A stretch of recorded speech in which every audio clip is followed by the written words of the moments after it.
everyone. It is so wonderful to have you here tonight because we have a fantastic show and I am so excited because you know how I feel about cats. Davey, you know how I feel about cats. Yes, we love cats on the Peculiar Book Club. And we but in my house, you're not going to hear cats. You're going to hear dogs barking. You're going to hear babies cooing. So I think I should probably go on mute until...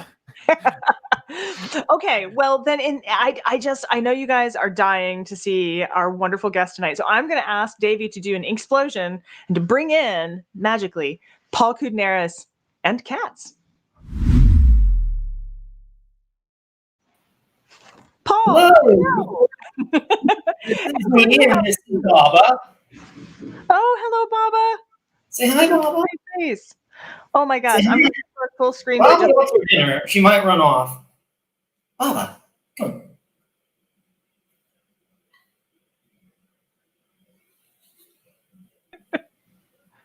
I love it. Paul, it is marvelous to have you here. I'm super excited.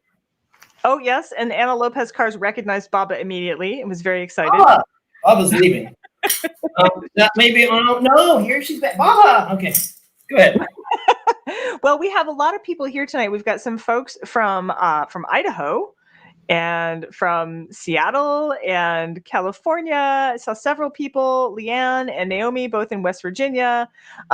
We did have somebody watch. Oh, we've got a couple from, let's see here. We've got Minneapolis and I think, oh yes, Richmond, Virginia too. Quite a Virginia and West Virginia kind of contingent this evening. And Amber Lee's here as well. So these are some of our regulars. Rebecca Gibson was actually one of our previous authors as well. So everyone's really excited to see you and just to welcome you to the group. We're super, super excited to have you with us tonight. And also to talk about cats. I was wondering, you have this lovely painting behind you. I was going to see if we can't zoom in on that a little bit. Maybe if I just take myself out for a second. Sure, then I can tilt this up a little bit. That is a nice one. Beautiful. Brandy, I got to teach you how to take yourself out of the stream. So we can't hear you when you do that. So you got to click on Paul's solo layout. There we go. Got it. Yeah, I'm no good. Now we got Paul. That's gorgeous. I love it. Now, where did you get that from? Oh, that's actually a copy of a famous painting. It's a real long story, but there is a painting factory in China that will copy anything for about $20. Oh, yeah. I have a whole collection of Goya's occult paintings and stuff and all that. I just got them copied in China. Super cheap. It's a great resource. Yeah, I think I actually ended up with one that was gifted to me from somebody else. And at first I was like, wait, this looks like it was actually painted. And they told me they were actually painted. Just they not are painted. They're painted assembly line style. Right. They crank them out. Right. So you just kind of make the brush strokes where you need them. Well, it is, we're at the beginning part of our show. And so after bringing you in, I also, I want to ask you the first, it's a super, super easy, super softball question, and then we're going to go into announcements. But my first question is, where did you get the idea to write this particular book? The cat book. Well, okay, so after I finished my third death book, I wanted to write a book about the history of pet cemeteries. This may not be as softball a question as you think. It's actually pretty complicated. I wanted to write a book about the history of pet cemeteries. I'm actually writing that again right now. But I wanted to write a book about the history of pet cemeteries, but to really learn what pet cemetery, you have to learn about the animals. Okay, I might actually just need to delete it. Incredible stories about animals, and especially about cats who had never gotten their historical due. And at the same time, I had my cat, Baba, who's kind of turning into a supermodel. I mean, she's really good, and she could do these historical things. So eventually I decided, I think I need to do a cat book with all the cat stories that I found in the pet cemetery research. And when I tried to format it, I was like, well, wait a minute. Why don't I just let Baba tell the stories and let her play the parts? And, so it turned into, this kind of history and also a photo book of her playing the parts throughout history, So that's where the cat book came from. Well, Leanne actually had a quick question. She wanted to know who makes Baba's costumes, who makes her hats particularly. Well, okay, so I make a lot of them myself, actually. I started scavenging doll shows. There's a whole underground of doll collectors and actually like doll flea markets. Everybody's about 90 years old. They all thought I was really insane. And I remember talking to the one woman, and I was like, no, I'm looking for, old costume pieces that I can recut for my cat.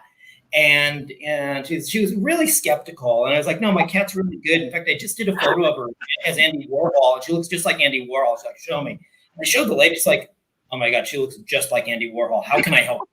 And so I would get these old ladies like kind of helping me and finding these costume pieces for me and saving them for me. And then I would recut them. Obviously, a cat has a very different neck and very different arms than a doll. A doll is based on human anatomy. Some of them have come from teddy bear costumes too. Okay. Recut. I'll tell you, if you're looking for cat costumes, easiest place to go, Build-A-Bear. It's really easy, just a little bit of cutting and no real resewing, especially if your cat's kind of fat. And you have a ready-made cat costume. You just have to cut the arms a bit, and then at the very end, there were a couple of them that I just like. This is a little bit beyond my level, like Napoleon Bonaparte, and some of these others, and samurai armor. And I had a friend who was an out-of-work costumer because at the time I was living in LA, and I called her up and I was like, "You want to be Baba's tailor?" And so Baba had for about a month. She had this really amazingly talented girl as her personal tailor, making the last 6 of them were made by this really spectacular. That's awesome. Anther Girl says her cat never particularly liked it when she put her in my American Girl clothes. Bart, who the recently deceased, he actually loved to wear clothes. It was a joke originally. He was young and I was just being silly, and I wrapped him in one of my scarves, and he literally walked over to a mirror and looked at himself like, oh yes.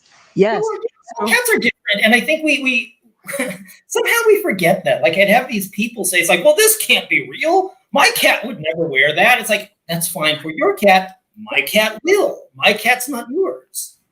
And like I say, that's kind of where that book came from the fact that she would wear these costumes and she was comfortable wearing them. She kind of likes it. One question I get constantly is, how did this start? I believe firmly it's because at the time I had 3 cats. She loves me more than any cat I've ever had, but she was the middle cat. You know how the youngest cat is always the kid? Even if the youngest one is by then 10 years old, it's always the kitten, and the oldest one is always the senior and gets special consideration. Baba was trapped in the middle, and I think she kind of figured me out. She's kind of like, hey, if I take really good pictures, I get all the attention. And that's kind of how it happened, It was kind of like I'd start doing photos because I'm a photographer. It's kind of like everybody. I wanted to take pictures of my pets, and she would shine. So eventually all the photos became her. And eventually I remember the first day it really started. I had a little sombrero and I cut a mustache out of paper, and it was Cinco de Mayo. And I was like, will you wear this? And can I put this little paper mustache? And she's like, sure, go for it. And it's like, all right, we've got something we can build on here. I have to say, I've always, I had 2 cats at the time. I had both Bart, who liked to wear clothing, and Oliver, who absolutely would eat whatever you put on his body. Like, he would just eat it. So, they're very, very different. And, Bart was a really relaxed cat. He actually really loved being part of the Peculiar Book Club, made it into quite a number of the videos, is now immortalized in clay. But I do think that that's true. I think, everybody knows dogs can have different personalities. People can have different, horses can have, of course, cats can have different personalities. But I do think you're right. I think people kind of they assume all cats are, I've heard ridiculous myths that cats are aloof and they don't care. This is just not true. It does depend on the animal. A lot to do with why I wanted to write the cat book. Because what I really found when I would go through and do all that research for the Pet Cemetery book, and it's like, we all know about heroic dogs and war dogs and dogs who have done these amazing things. And I would find the exact same stories with cats. We all know about dogs, and we've heard the stories about a dog who's walked 1,600 miles to find his family. Cats have done the exact same thing. Yeah. And it goes, it gets really deep in terms of how we have constructed cats versus dogs. Mm-hmm. Dogs as the loyal and faithful ones, and cats as kind of the capricious and selfish ones. And it's so untrue. And so that's why I really wanted to do that book and do it in a cat's voice, to kind of like, hey, you know, we do these things too. We have done these historically important things too. And everyone just kind of considers us to be homogenous. And the conclusion I came to, because I always get asked this question, is like, why did we do that? You know, why have we treated cats and dogs so differently? And the answer may sound odd at first, but I think it's actually a matter of gender. Because we have, since the ancient world, we've always considered cats to be on the feminine side. We've always considered dogs to be on the masculine side. And think about it, like if I told you, like hypothetically, if I said, yeah, I know someone with 6 Doberman Pinschers and I know someone with 6 Angora cats, which one is male and which one is female? Everyone's going to guess that it's the guy who owns the 6 Dobermans, but it's not necessarily true. And, you know, like, being a cat guy is always considered like, it's a little bit effeminate or something. It's untrue. We've gendered the animal world, you know, because in the pagan world, cats were always associated with domestic goddesses. They were always associated with magic, and magic was considered part of the feminine sphere. They were associated with night, which again was the feminine sphere. And so as we gendered ourselves, you know, that, and hence the reason that cats wound up so damned during the witch hunts. There was a point at which there was even, you know, a Vatican bull that a cat was as guilty as the crime of witchcraft as the person who owned it. And there was another decree at one point in time that a woman who owned too many cats was a witch. That was, you know, that was in fact proof that you were a witch. Right. And so I'm definitely a witch then. As we've gendered our own world, we gendered the animal world. And I think that cats never really got to do, because we can perceive, it's also crazy. Because like, who's the king of the beasts? A lion, a big cat. Yeah. What about all those women in the Baroque period with the tiny little lap dogs? It's, you know, that's true, right? But, you know, it's also superficial, but it's really stuck around. Well, and I love that a lot. Because, you know, I am myself rather gender fluid myself. And so I've never been keen on that. But you're right. There's absolutely a social hierarchy we've stuck on the animal world. And so when it came time for the heroic things and animals being extremely loyal, everyone believes it with the dog, because the dog was considered part of the masculine sphere. They go out and they do and they fight and they're heroic. And a cat was considered kind of part of the feminine sphere. You know, it's like, well, it's inconceivable that a cat would walk 1,600 miles to find its owner, but a cat did. Yeah, I actually had a cat who accidentally ended up in the back of my dad's truck. My dad worked 2 hours away from us, and the cat walked home. I mean, his paws were all like cracked by the time he got there. You know, and so it's absolutely true. I put up a couple comments, but didn't read them out loud. I always forget I need to do that for the podcast. But Anthro Girl was saying people thinking that cats are aloof are just people who have never been lucky enough to be loved by a cat, and also about the whole the crazy cat lady idea, right along with what you're saying. The kind of sexism of, you know, it's not just crazy cat person, is it? It's always crazy cat lady. Exactly, because they've been gendered in that way. Yeah. Right. And you'll find it in funny little ways. Like, take a random person, show them a dog, and by and large, they're going to refer to the dog as he. Even if they don't know the sex of the dog, they'll typically refer to the cat as she, even if they don't know the sex of the animal. Fascinating. I want there to be a study on this. I just noticed Kathleen Richardson was saying that she says, I show Cat love by dressing up with him in matching unicorn onesies, and he shows love by catching mice and putting it on my face as I sleep. That is love from a cat's perspective, for better or worse. That's true. Yeah. Bart was not terribly good at catching living things, partly because he had been trained with toys, and so if it didn't fly through the air and was made of like feathers, he would have been good at birds if he had ever been out, you know, actually smart enough to catch one. But he was terrified of my chickens at the same time, and their fluffy feathery things too. Well, I just have something to show you. So this is really interesting, but we have a maven, Kat Richardson, who just made that comment, and she is our drinks maven, and we actually created a drink tonight for your book. So I'm going to throw up the announcement so we can talk a little bit about that. And it is a fun drink. It is quite a fun one. It's actually got a little sugar rim to it. Icing sugar. Got another cat dropping in. Sorry, yes, I went out of order, Davey. I'm sorry. We'll go back to that one. But this drink, the name that won was Bassett's Brew, or Bastette's brew, sorry. And this is a Kat's photograph of the drink. It is a really, really interesting one. If anyone else made it, go ahead and put up some notes in the comments, but it's sweet, it's sour, it's got a really nice flavor, and it's the main ingredient is brandy if you're doing the cocktail version. We also have a mocktail version. It tastes just the way the book looks, I think, at this point. So it will be immortalized in our cocktail book later on. Other announcements. Sorry, Davey, to go back. We do winners each time on the show. We have people who win something new from us, and this week's winners, our VIP winner is Shelley Carter, who wins one of our Peculiar Book Club T-shirts, and a new person in the group here, Ella Tarks. Ella Tarks, if you're with us tonight, you do need to send me your address, and you actually get one of our squid mugs. So thank you for joining us, and we always like to give you guys a little bit of swag along the way. Davey, I forget what comes after drinks. I don't know. Oh, yes. This is mainly a VIP show. A lot of the people here tonight are subscribers already, and we did a kind of soft launch for season 4. So season 4 is coming up starting in January, and you can get those tickets already. Those of you who have already purchase subscriptions, I have to tell you, thank you so much. We don't have to do a Kickstarter because of you. We can get to run the show and pay our wonderful music accompaniments and work with the bookstores and things that we do. That is season 4. It is up now. I already sent out your swag bags if you bought a subscription so far, and we've put you in the raffle for the book blanket. And we can show some of that swag. I think it's on the next slide.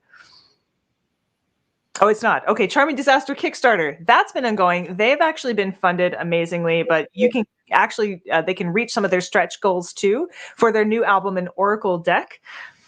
And on to swag. I got to remember my own orders for these things, Davey. Yes, swag bag. So if you have a swag bag, this year we've got hats and scarves. We have some holiday ornaments, some peculiarity tea, as well as the book blanket up in the corner, and a few of you will be getting some of the leftover t-shirts as well. So those are our announcements for this week, and Davey's been putting up some of the links in the chat so you guys can get to them. I think that's everything we have. So thank you for joining us. We are now open to all kinds of wonderful, marvelous questions that you can ask. Look at this baby. Oh my gosh, I'm so distracted by the cat. Yeah, well, he's getting a little feisty here. Oh, feisty. He's young. Oh, say hello to them before you leave. You're going to leave. Hello, pretty boy. Oh yes, Kristen says she misses her bitey cat. One of the other things we are doing tonight after the show is having a Discord after party. So we usually can't get enough of ourselves after the show, and folks join us for a Discord after party to talk about peculiar things. Last time it went all into science fiction. It was awesome. Is it Walter? She asked if it's Walter. That is Walter. That was Walter. Hurrah. Hello, Walter. And we've also got our peculiar group as well. I always pause for cats. Yes, cat sightings are very important, I think. So we're moving right back into the questions. I know you guys have... Somebody said she had a very difficult question for me that we were going to start with. I like challenging questions. Jennifer, can you hop in here and give us your challenging question? I think we're ready. She's probably typing. It takes a couple of minutes for things to catch up. I had seen another question earlier about, well, I've lost track of it here, but a lot of the photos that you did I remember the Pet Cemetery photos, and I really enjoyed them. Yep. And I was wondering, did that lead you to some of your your photos that you're doing now with animals that have been killed on the roads out in the desert? Because I think that's really interesting.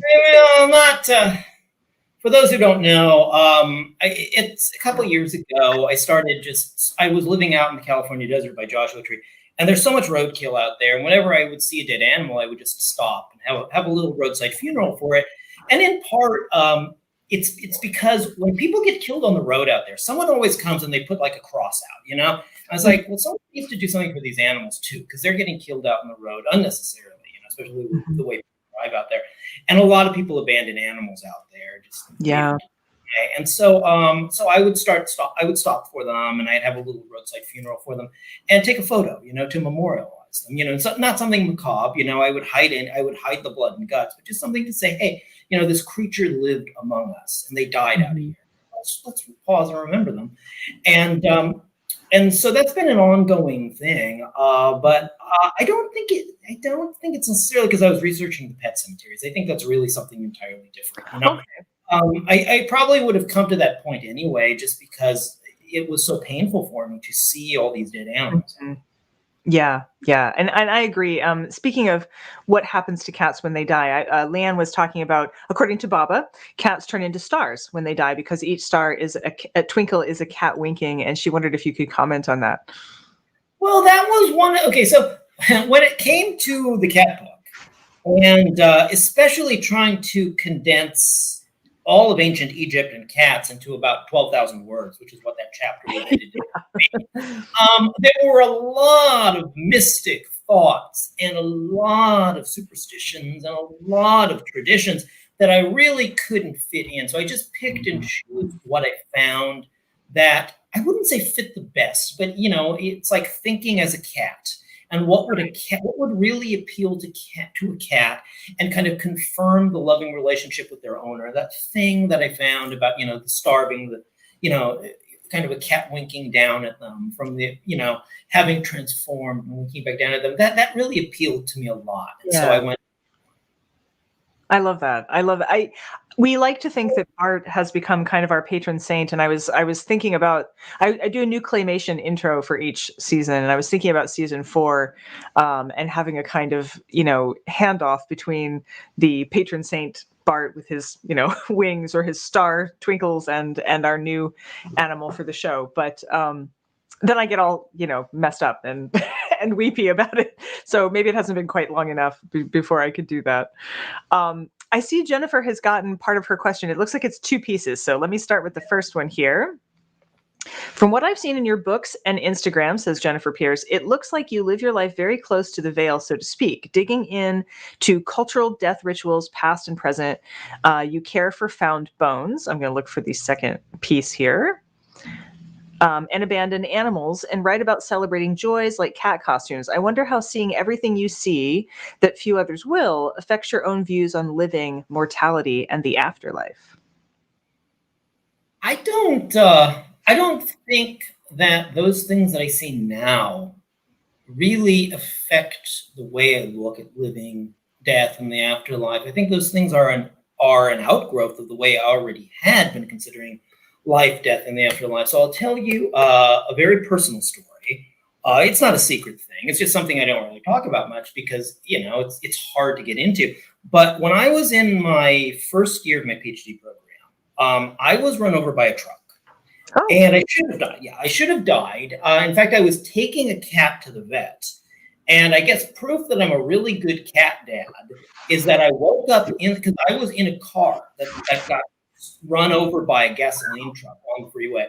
I woke up in the car with them cutting me out of the car with the jaws of life, and I didn't even know my name.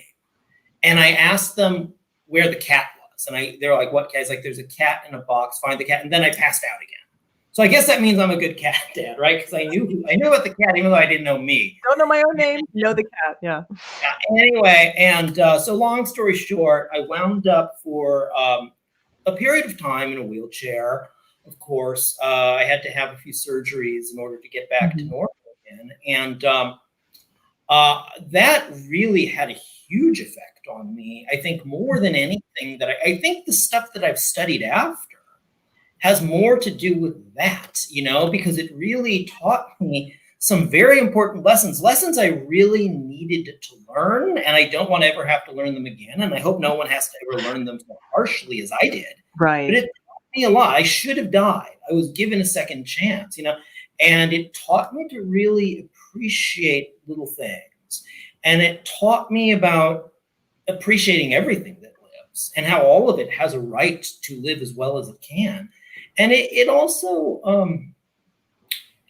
taught me just, I think, to respect every moment and to make every moment the most that it can be. So I think really to answer the question that was posed, I think if I'm going to trace it back to a moment in my life, I think it probably all comes from that as a kind of defining moment, more than anything I'm doing now influencing the way I think. I think the way I think now especially comes from that. Influenced by, okay. So it's more like this, this comes from that moment then. Yeah, I think so.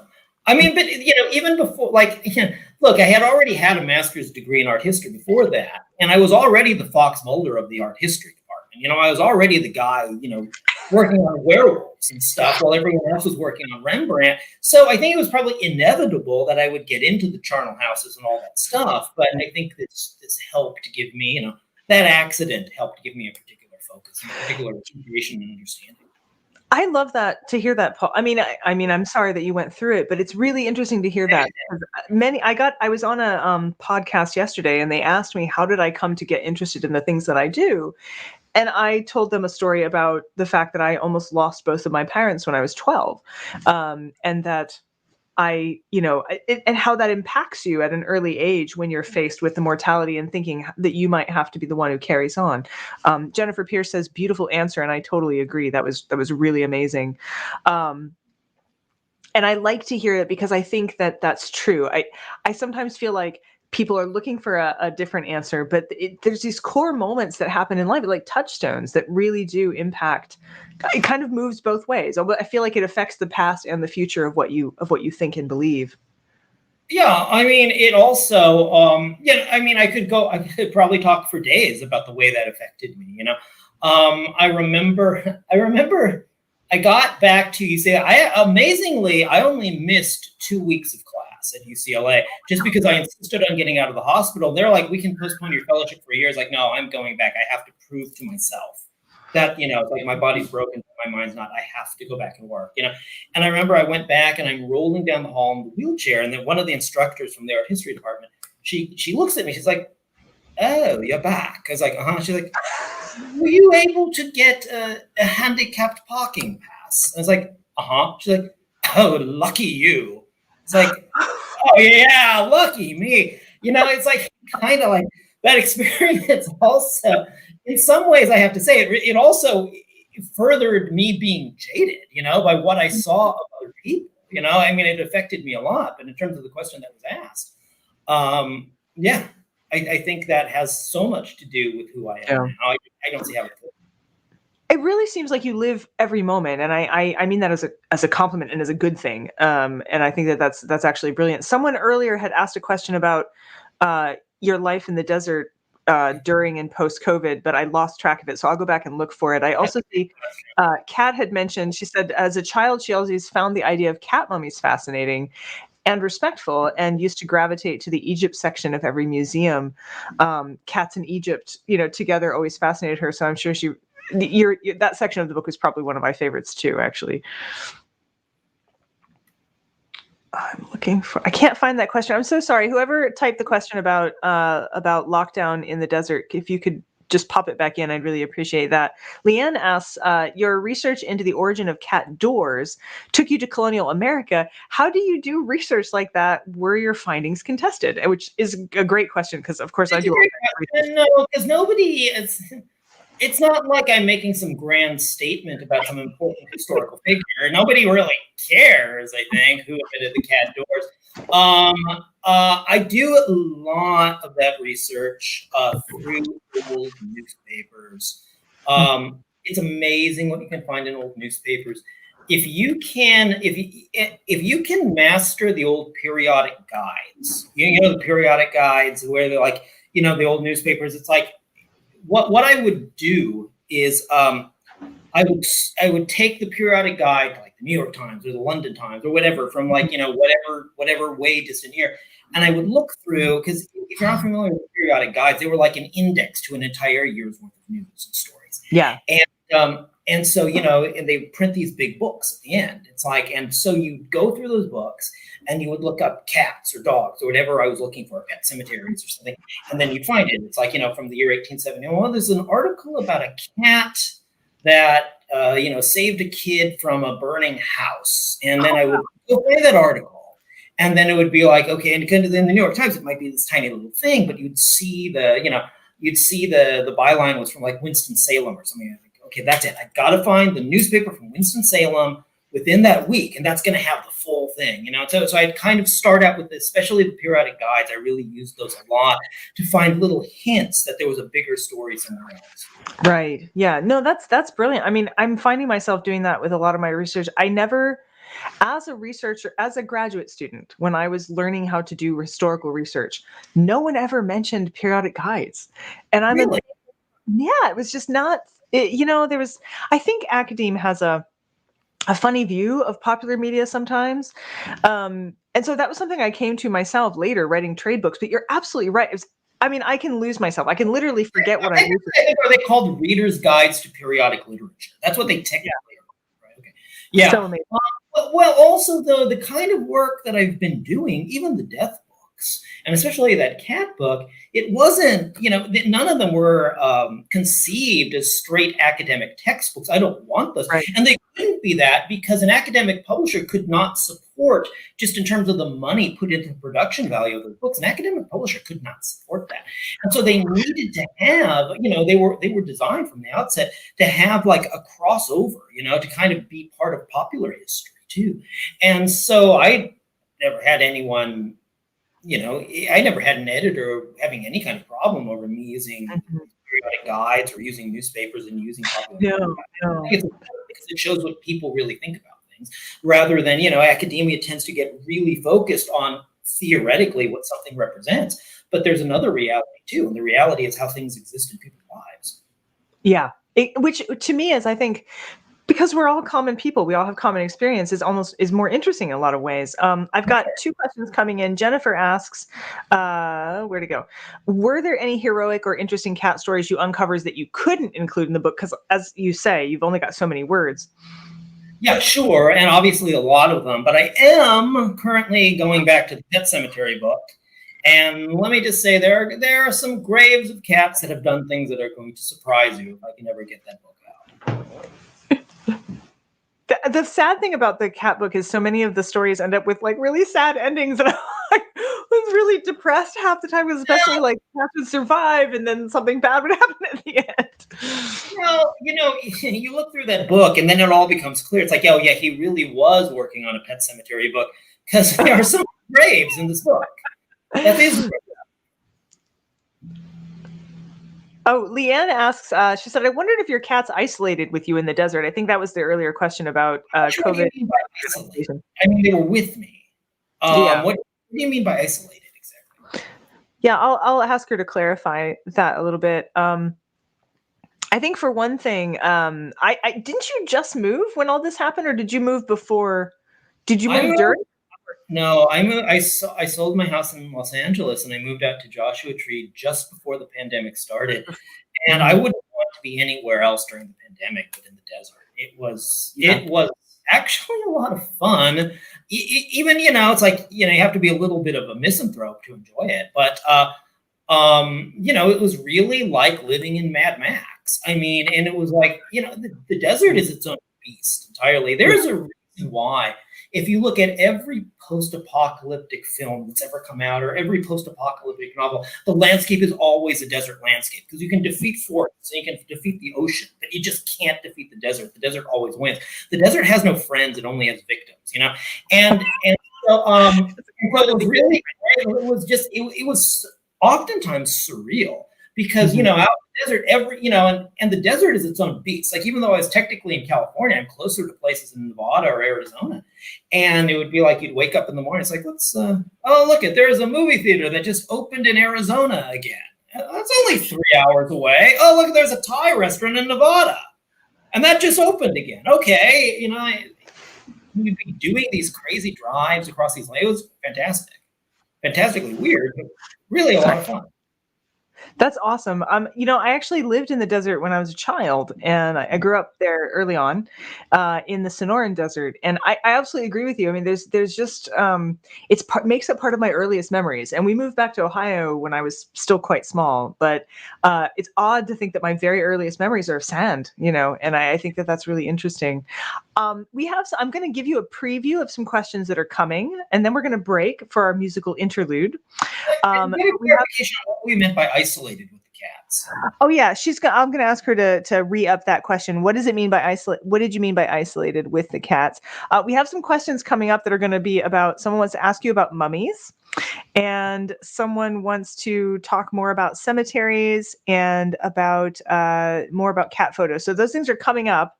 But first, we're we're going to have a break. We're going to bring in some music. This is a new band for us. We normally have Charming Disaster with us, but today we are bringing in a new group of people who have a little intro with to us, to the Peculiars, and then a little song, and then we'll come back and I will re-up all of these questions. Hi! We're at Assistant Transfer. This song is called Deadbolt. Thanks for having us on the Peculiar Book Club. This is one from the new record called Deadbolt. It's about knowing your rights and not letting the cops in the front door.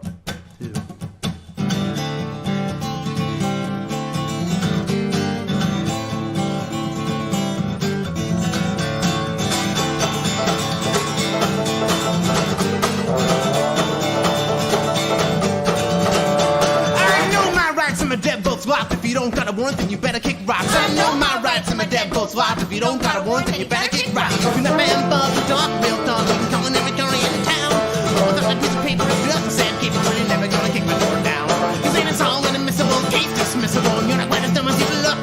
See you intimidating, staring at my signature in the hair, you're never gonna get me shook.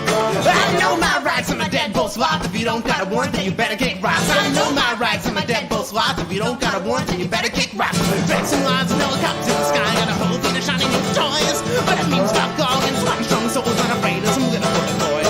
Sitting good cop, bad job, tell me you can make a stop and try to get inside of my mind. Yeah, but you're no strings and the dialogue sings, and it's getting about time to be signed. I know my rights and my deadbolt's locked. If you don't got a warrant, then you better kick rocks. I know my rights, my deadbolt's locked. If you don't got a warrant, then you better kick rocks. And even if you say that you got one, man, I want to know for who or where or what. And if it's signed by a judge, you can slide in the door. If it's not, you can show that they what. You can raise and see as long as you please. And my deadbolt's gonna say locked. You've got no case, I can see it on your face. And if you did, well, then you never would have knocked. We shall not be moved. We shall not be moved. It's like a tree that's standing by the water. We shall not be moved. I know my rights and my deadbolt's locked. If you don't got a warrant, then you better kick rocks. I know my rights and my deadbolt's locked. If you don't got a warrant, then you better kick rocks. Know my rights and my deadbolt's locked. If you don't got a warrant, then you better kick rocks. I know my rights and my deadbolt's locked. If you don't got a warrant, then you better kick rocks. Know my rights and my deadbolt's locked. If you don't got a warrant, then you better kick rocks. I know my rights and my deadbolt's locked. If you don't got a warrant, then you better kick rocks. So that was our musical interlude for this evening about knowing your rights. Got a little bit more political than we normally do. Normally it's about poisoning your landlord and stuff, which has a political element too, I suppose. Right. Well, I wanted to show you some things because I want to show you some things because there were so many questions about cats. I thought we did a little show and tell, and the question of stories about cats. So I have actually my back room, which is this room, is kind of like a cat's room, and I made a little cat museum, and I have some stuff that I came up with, like famous artifacts that I came up with while doing the cat research. Lovely, love it. This is an original biography of the only cat. His name is Simon the Abelsea cat. He's the only cat to ever win the Dickon Medal, which is the animal equivalent of the Victoria Cross. It's an incredibly rare book. And I will tell you, this cat is, I swear to you, he is the most important cat in modern history. And the reason I say that, he is the first feline celebrity. He saved a British ship in 1949. He died tragically soon after and kind of became a martyr. He became the first international feline celebrity. Now, when I say he's the most important cat in modern history, the reason is this, because cats had always been second place to dogs. He proved the cat can be as heroic and loving to a dog on a global scale. I mean, his little grave, A little higher? There we go. His little grave was covered over in flowers. It became a pilgrimage site. Year after he dies, an American company starts passing out medals to heroic cats. It's called the Puss in Boots Medal. This is an original Puss in Boots medal. Very, very rare. It was passed out for a decade by Puss in Boots Cat Food until Quaker Oats bought them out and decided giving medals to cats was a waste of time. Foolish mistake on Quaker Oats. Anyway, that was a year after Simon becomes a hero. The next year, Hollywood produces the first feature film to ever star a cat. It's called Rhubarb, 1952. And so it all kind of like the rehabilitation of cats as companions and the equal of dogs, it really starts with him in 1949, his tragic death and him becoming a symbol of feline virtue. So I think it's kind of a really important book and very, very hard to find, extremely expensive. There is a very famous cat that is not well known. His name was Toots. Here's Toots's book from the 19th. Toots. Toots and Other Stories. Toots was the cat. This is him, this big white cat. He was the cat who kept America sober. Toots was leading up to Prohibition. There were all these people jockeying for Prohibition all the way back into the 19th century, and that he was part of the temperance movement. His owner was a member of the temperance movement, and Toots would go out, this big white cat would go out to fundraisers, and people would pay money to see Toots. Now, at the time, cats were weird. It was like paying to see someone's pet raccoon or something. But they were weird as pets. Like it was like paying to see someone's pet raccoon at a county fair. But people would pay money to get pictures of Toots, to get like cards with his image on them, and to make Toots, and all the money would go to the temperance movement. All the money would go to the temperance movement that this cat raised. All the money would go to the temperance movement to try to keep America sober. So there's a little bit of show and tell of some cat artifacts that people had asked. I love that. I love that. I'm so impressed. I mean, well, I of course watch all of your feeds and Instagram as well, and I was completely enamored by the wildcat that you found. But I don't know, Toots, that's up there. Yeah, you mean the mountain lion? Yeah, the mountain lion. Mm-hmm. Yeah, that's a longer story. But we should really get back to the question before we get into that. Hold on to that. Okay. So Jennifer had another question about, she said, I'd love to visit cemeteries when I travel. I've not been to a charnel house. Do you have any recommendations for an ideal first visit location? Yeah, okay. I can recommend a lot. It's I get a question I get asked a lot, which I really can't answer, and I'm not trying to dodge the question. I just can't answer it. It's like, well, you wrote a book about the history of charnel houses. Which is your favorite? And I can't answer that because, to me, some tiny little one in a village in France might be more impressive than a grand one, just because it's colored by the experience of having been there, people away and so forth.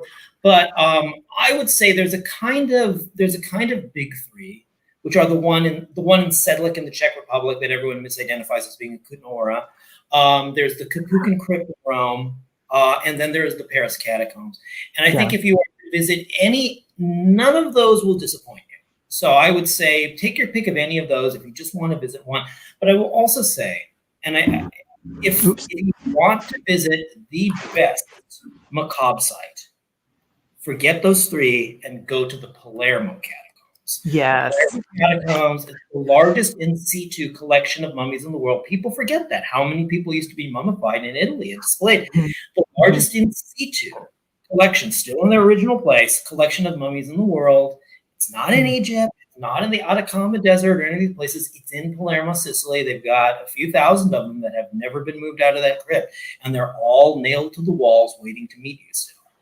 So that's the greatest macabre site. If you really want to get bang for your buck.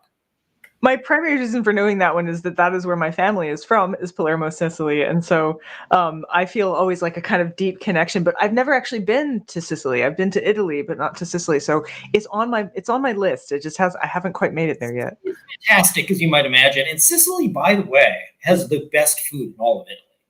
You just have to go there and to experience it to understand it, because Sicily was such a crossroads that it's got elements of North African food and elements of Indian food coming in mixed with Italian food. They've got great cuisine in Sicily. Yeah. Sicily has a real world of treasures. People go there. People who are interested in the dark tourism, as they call it. They go to Sicily because they want to go to the Palermo Catacombs without realizing that the Palermo Catacombs are simply the only one of those places in Sicily that's famous. It is the largest, but it's the only one that's famous. There are a bunch of places. Lots of them. They really got a lot. Yeah. That's beautiful. And of course, some of you might not know, but in my first book, I actually used some of the work that Paul had done, not just with the gold encrusted skeletons, which we got a question about the golden mummies. Somebody had asked that question too, but also the little what I want to say, I'm going to get their names wrong. The little skulls, the household skulls that Ninitas? Yeah, the Ninitas. Yes, and I love that story even more than because yes, the gold encrusted ones are so amazing and beautiful, but there was something so personal about the little skulls that I mean they're not icons. They're part of, these are skulls that have become parts of people's families, and they live with them as esteemed family members. It's a very intimate relationship. It's a very personal relationship. Those were always my favorite stories when I read about the Turagans as well, and how they would sort of home mummification projects, essentially keeping people in the home as they dried out, so to speak. That somehow just this concept that we've lost, that you can, the living with the dead that we've lost is I think quite sad. We just had Haley Campbell on for All the Living and the Dead recently, two or three shows ago. So it's very present in my mind. But I always think of your work when we come back to those questions. Look, it took me 10 years and 3 books to even understand what I meant when I used the term death, because we take it for granted. And without really realizing how complicated and subtle what we're talking about really is in the human consciousness. And, I came finally to a point where I understood death to not be a physical state. Dying and being dead. Those are physical. Death is a border between two potential groups. Death is the border that separates us from them. And because it's a border, it means it's flexible. And at some point in time in history and in some cultures, it's all the way over here, and they can be incorporated. Those who passed on can be meaningfully incorporated in our lives, even still living among us as skulls, as mummies in the household. The border is open. Yeah. And then over here, what we've constructed, the border is fortified and it is impassable, and it's considered to be, it's considered to be a kind of perversion to attempt to cross that border. It's weird. It's like, what are you, Norman Bates, without realizing that in other cultures, aside from the murder, in other cultures, Norman Bates would have been a loving son because, he had kept his mother around after she had died to tend her. Aside from the murder, like I say, a little detail, but sure. Sideways details that happen. But it took, like I said, it took me 10 years and 3 books to understand something that really should be so simple as what I truly mean when I use the word death. But I think that's a function of the fact that we are so pushed so far away from thinking about it in a meaningful way, and we think of it as this kind of perversion, to try to cross the line, to live with the dead, to allow them back in our lives in a meaningful way without realizing we're the weird ones. Because if you look at history and you look across culture, you'll find that it's always been an open border, even in cultures where they didn't have the mummies and the skulls living in the house with them. It was still an open border between the living and the dead. For instance, look at ancient Rome and the Parentalia and so forth. And they have these festivals, and you'd have these ancestor busts, and you take them out and put them around the table as if your ancestors were there. So it was always a very open border. It permeable, I think, even. Rebecca Gibson was saying she likes to ask her forensic questions that question, what is death? And Jennifer Pierce was saying she feel like she didn't mourn her parents properly, partly because our culture is so broken in that way. And it's really nice to hear. You're really not allowed to have that closeness. And because I've worked on the animal things, and because I've spent so long working on this Pet Cemetery book, that I swear it's like 80% done now. But I get asked a lot of questions from people whose pets have passed. And it's like, my cat died. What should I do? And it's like, I say, how much can I advise a person, really? But the one thing I always tell them is, do not give up that body until you're ready. Wrap it in the freezer until you decide what to do. Because I know so many people who have said, well, yeah, the vet said they could take her and they would, blah, blah, blah. And then she's just gone. It's like, don't, until you're, even if it takes a year to decide you're ready, wrap it up in a plastic bag. maybe you'll decide in the end you don't need the totem of having some piece of that animal around, or the ashes, or a grave to visit. Maybe you don't need that, and maybe you moved on, but maybe you do.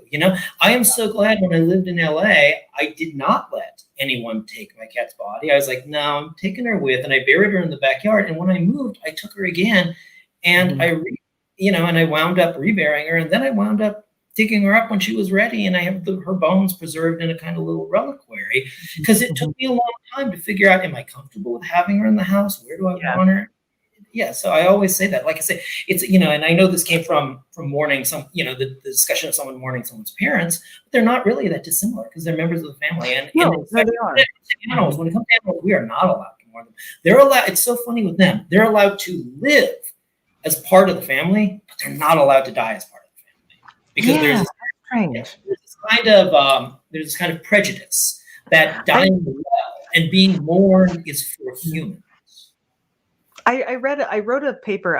This is a couple of years ago. So I guess this was years ago. Someone was online apologizing for how messed up they were about their cat dying, and I thought, why are we apologizing for that? And so I ended up writing an article about that. You have the right to grieve. This is an actual loss that you feel. Bart, we decided to, we were very lucky. We were able to have the euthanasia done in the home. He was in a lot of pain. And we had someone come here, so it was nice. We buried him in the poison garden. We kept some of his whiskers. He had these beautiful white whiskers. We kept a few of the whiskers as Memento Mori. And I thought, I'm grieving. My brother even said, he's like, I feel like I've grieved more for Bart than I have for some people. I was like, that's because it's not unusual. It's not unusual. Mm-hmm. It's not unusual at all. That light's really getting better. It's not unusual at all for people to feel that way, because these animals, the relationship we have with an animal is very different than the relationship we can ever have with a human being, because it's a nonverbal relationship. It's a relationship based entirely on emotion and intuition. And, these animals are not a tabula rasa, but they do somehow, they kind of mold themselves into a reflection of us. They become a kind of mirror. I've always said, it's like, if you've got a bad animal, you've probably got a bad owner. They become a kind of mirror of the person. And so when an animal dies, a piece of you dies, because they become a piece of you, because it's a nonverbal, intuitive, emotional relationship in which they mold themselves to us. And when an animal dies, a piece of you dies that you will never recover in a way that's not the same as a human being, because a human being never becomes a piece of you, because, the cult of individuality for human beings is so strong. The impulse for individuality is so strong that a human being will never bend to the point, even a much beloved human being will never bend to the point of actually becoming a piece of you the way an animal. Yeah. So when a pet dies, you lose a piece of yourself that you will never recover. Mm-hmm. Mm-hmm. And I think too, animals don't. Animals can hurt you. I've been bitten by dogs. I've been bitten by pets that I've owned. I had a pet raccoon. They can be damaging creatures, but they don't hurt you the way people can hurt you. And I think that that's something too. There's something different about that you feel a little bit more safe around animals sometimes, and it makes it very. Animals will not hurt you. Sorry, I'm messing with that. Like, animals will not hurt you emotionally.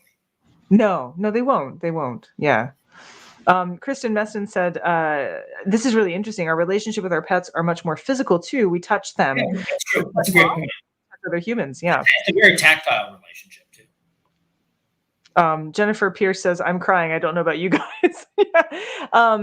This is a very emotional, partly because I feel very, I'm still a little bit raw from losing my cat, partly, and who was with me for 16 and a half years.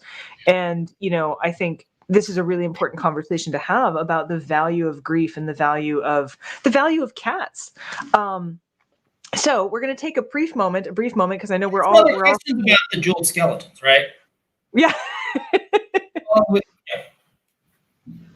It's true. Well, Susan says, my brother had a dog that ended up with his ex-girlfriend. He loved that dog so much. He often says that the worst thing about the whole situation is he doesn't know how the dog is. And I think that's yes, I've heard that a lot from people. Yeah. Mm-hmm. The pets wind up as victims in a divorce or a breakup, kind of the same way children do.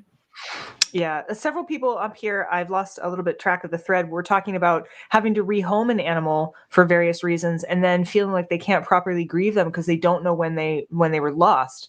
Oh, there we go. There's yeah, and that's so difficult. I shared an animal with my family members, and that meant that, like, even though it was our pet, when I went away to college, I wasn't part of that pet's experience at the end. And that can be really, really difficult, even more so if you've had to rehome an animal. Definitely. You know, and the people who have lost a pet and they don't know if that pet has died, it's much harder to not know than to know your pet's been run over on the road or something, really, because you don't know. Are they going to come back? Well, they're probably not going to come back. Are they okay? Yeah. They find another family. And I always tell people, you know, with the loss of a pet, or if they're having this kind of thing, see if you can come up with some kind of ritual. And I don't mean in a particularly metaphysical way, maybe in a kind of metaphorical way. It helps to have, because the one problem when it comes to animals versus humans is that we don't have a set of ritualized behaviors for grieving animals the way we do with people, you know, because we have, the entire funeral industry is based upon a ritual to alleviate grief, you know, and I always tell people, it's like, try to come up with some kind of ritual, even if you're not a spiritual person, just some kind of ritual that will allow you to maybe, you know, even if it's just metaphorically, commune with the idea of the animal and come up with something that helps say goodbye. Yeah. You know, kind of break the chain a little bit. I think that's a brilliant idea. Actually, Jennifer Pierce was agreeing that's so true. I just noticed, because you guys, I'm having so much good time, that I just noticed that we're getting close to the end of our time here. So we're going to end tonight with Davey's quiz, which isn't what we normally do. We normally do Davey's quiz kind of more in the middle. The skeletons. Are we the question? We had a question there somewhere, but we did have one question about the golden skeleton. I've lost track of where it was. Okay. I'll tell you what, I'll go looking for it. We'll bring on Davey. I'm going to go hunting for that question, and I'll be back. Wait a minute. That's how you tee me up, Brandy? I have a silly, ridiculous quiz. I don't feel like I can make this transition very well. Well, maybe you need to lift this back up. After all, we're all... To get us back on cats, Paul, do you mind if I ask you a question from the book? So I did enjoy some of the stories of some of the heroic cats, the cats that saved warships and stuff like that. So did you have a favorite heroic cat from the book? Well, okay. You know, one of my favorite stories is the story of Pooley. Pooley is not as famous as, you know, as Simon, who's the big hero. But Pooley she's mentioned in the book kind of briefly, but she is she's an American World War II naval cat who received 7 commendations from the U.S. Navy, making her the most decorated cat in American military history. And she received them all for sleeping. And I thought that was just so great because the reason she received those commendations is, you know, Pooley served in the worst naval battles in World War II, you know, in the Pacific, Marianas Trench and Iwo Jima, really bad naval battles. And when things would get really bad, Pooley would go below decks to the mailroom and fall asleep because it's just so disinterested. And the sailors used to, when things were getting bad, like, we don't know if we're going to make it through this. This is bad. The sailors would go down and check on Pooley. And if she was still asleep, someone would come back up and report. It's like, yeah, she's still sleeping. It's just not that bad. It's like, if it's not bad enough to wake the cat, it's really not that bad.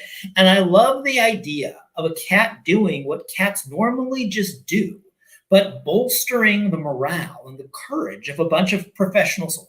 I just think that's a great story. That is great. And only a cat could pull that off, because a dog would never. A dog would be... Dog's not going to sleep torpedoes and bombs. Dogs don't do that. The dog's going to be howling. Exactly. All right. Now that we're back on cats, now I know at the beginning of the book, you were very clear that this is all about, you know, actual cats that lived.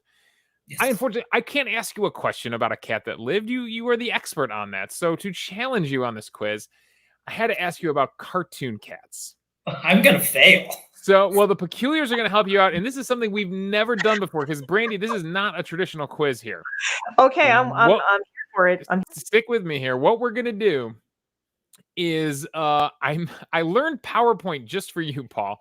Okay. And we're going to do almost like a Family Feud style. So Oh this my is God. from an article. This is from an article that just happens to be from Purina, their UK website. But this is their top 14 most famous cartoon cats of all time. Top 6 are on the board. Peculiar, Okay. start filling up the chat with Oh, boy. guesses of who do you think the and Brandy, pop them on as you Right. see their comments come in. Garfield's got Garfield. All right. Board, we'll go to the board. Show me Garfield. Oh, Okay, You got it. Yeah. You got it. Number one. whoa. Number one cat on the list. Oh, Felix the cat.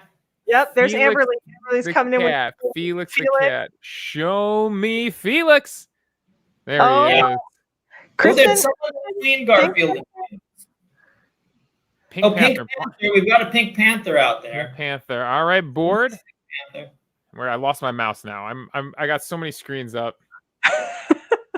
There we go. I lost my mouse. All right, show me Pink Panther. Oh, Ooh. no. Oh, no. Two Okay, strikes Rebecca. left. 2 strikes left. Sylvester. We've got a Sylvester. Sylvester. Ah, yes, from the famous Looney Tunes. Show me Sylvester. There he is. Oh, there he is. There he is. All right. 3 cats I feel left. Chat's going, does Disney have cats? I don't know.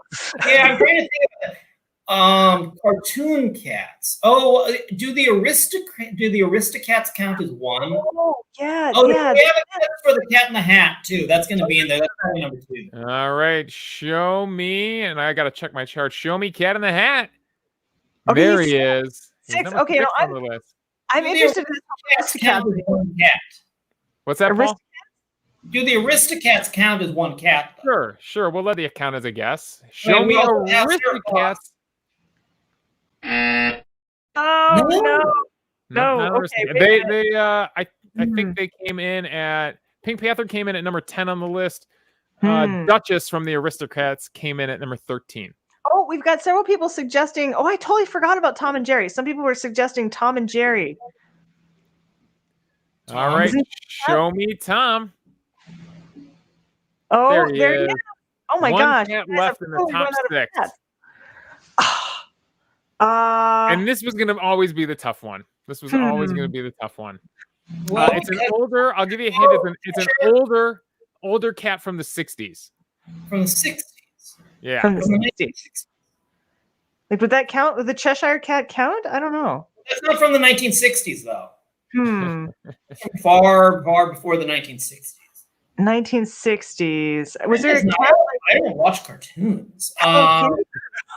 1960s cartoon. Was there a cat These like have all with- been in comic strips and cartoons. Okay, All these cats have been in multiple mediums throughout the day. Was there like a cat? There was a duck. There's the duck. Oh, And oh, actually, I can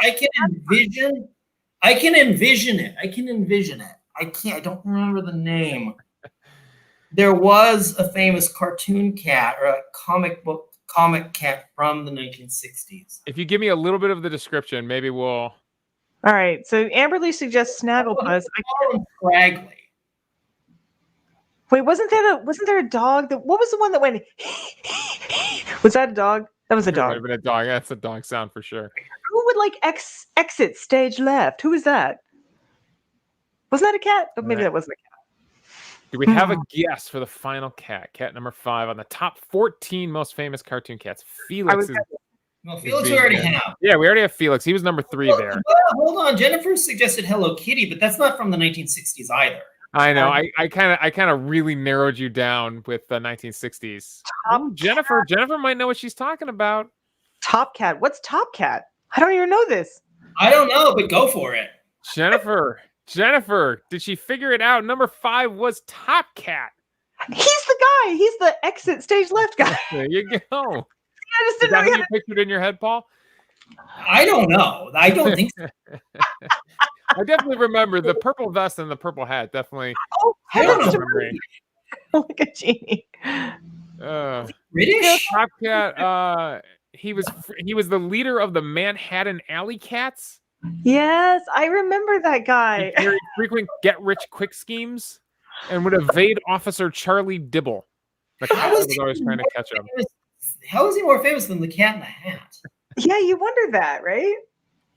Oh, Top Cat. Was that from Huckleberry Hound? Lee asks. Was that the show that was on? No, I think it was. I don't know. That's not coming up in the description here. Maybe he joined Huckleberry Hound later in life. But this is great. I cannot believe that we got them all because literally I knew Garfield. Great job, Peculiars. Once again, the Peculiars come through. Great job, Paul, leading them in the guessing.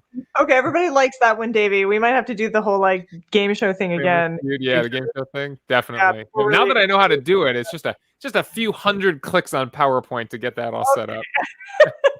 I had one last question having to do with the golden skeletons, which they kindly put back up, and now it's lost among them. Oh, there it is.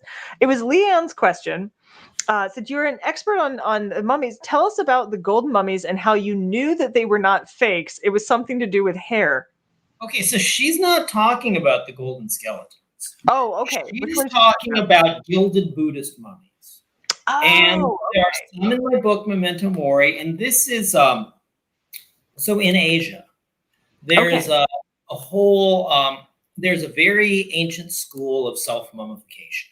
If you were a Buddhist monk, and there were particular ways to do it, and it's very complicated, but it basically involved locking yourself in a box for a long time and drinking some kind of poisonous potions, and you kind of slowly kill yourself, but at the same time these potions were kind of preserving your body. And if you died, and sometimes you'd literally be in a cell, and there'd be like a string, and there'd be a bell on it. Once a day you might ring the bell to let everyone know you're still alive. And if the bell stops ringing and you're dead, then they're going to wait a certain amount of time, and they're going to go down there and look. And it's like if you had self-mummified, it meant that if you were incorruptible and you had self-mummified, it's like, okay, you're blessed. And then they would put you in a temple. And there's a temple in Japan. There are a lot of these in Japan.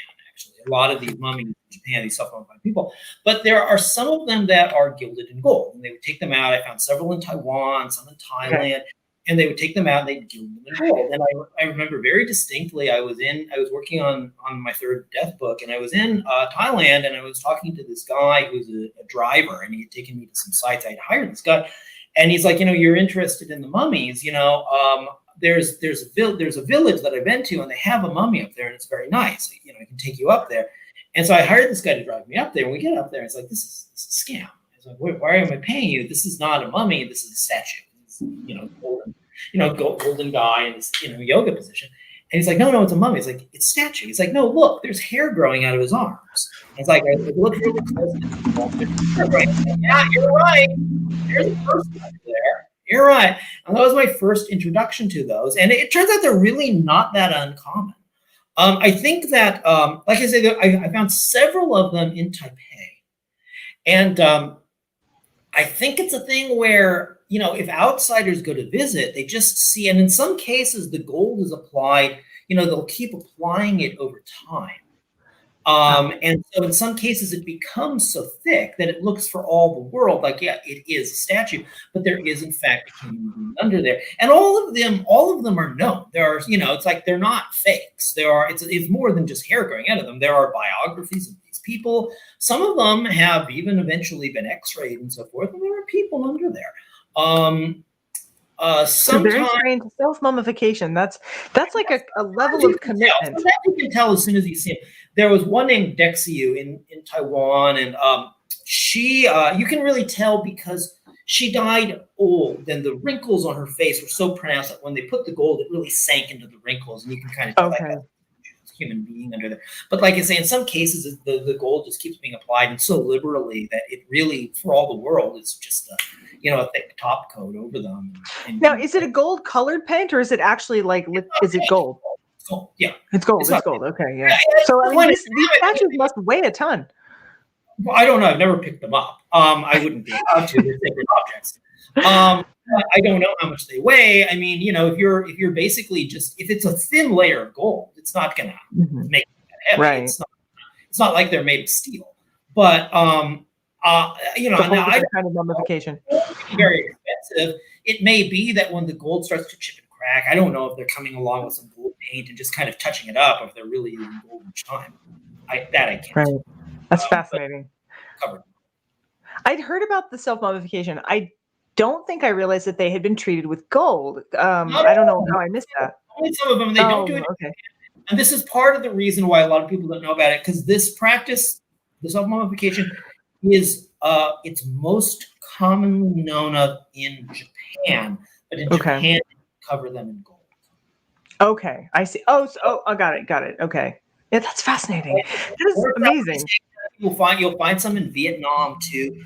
It's more Southeast Asia. Okay, that's awesome. And Taiwan. It's so interesting. Taiwan. I mean, partly because it's such a. I mean, I get hungry. Like that would just never work. I'd be like, ring, ring. I need some crackers. Like, I don't have that kind of self-discipline. It's amazing because it's definitely tied to the religious understanding of what they're doing, but it's still mind-boggling. Because you're not trying to kill yourself and preserve your body. That's true. Not today, anyway. I was gonna say, is this where the expression "what doesn't kill you makes you stronger" comes from?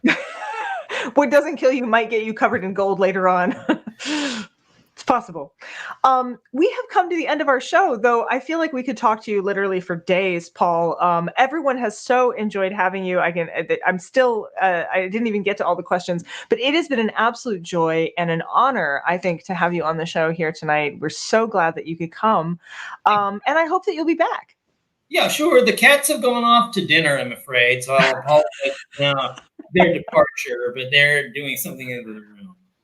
That, I'm going to go off to my dinner too. And thank you for coming on early because, of course, you are on, is it Nevada time, Arizona time? Where are you at again? I'm Pacific time. Pacific. Okay, so you've come on early for us as well. And thank you to those of you who are in the UK or New Zealand and various other places for coming on at the various times that you're with us. It is always a joy to have you. And thank you all for being part of our wonderful family because if you're weird, you're family. You got the blue bottle blues when you wake up in the night. Don't make a big mistake, 'cause you can never make it right. When you reach out for the vial, feel the ridges in the glass. It's a matter of survival, baby, better watch your back. There is no antidote. There is no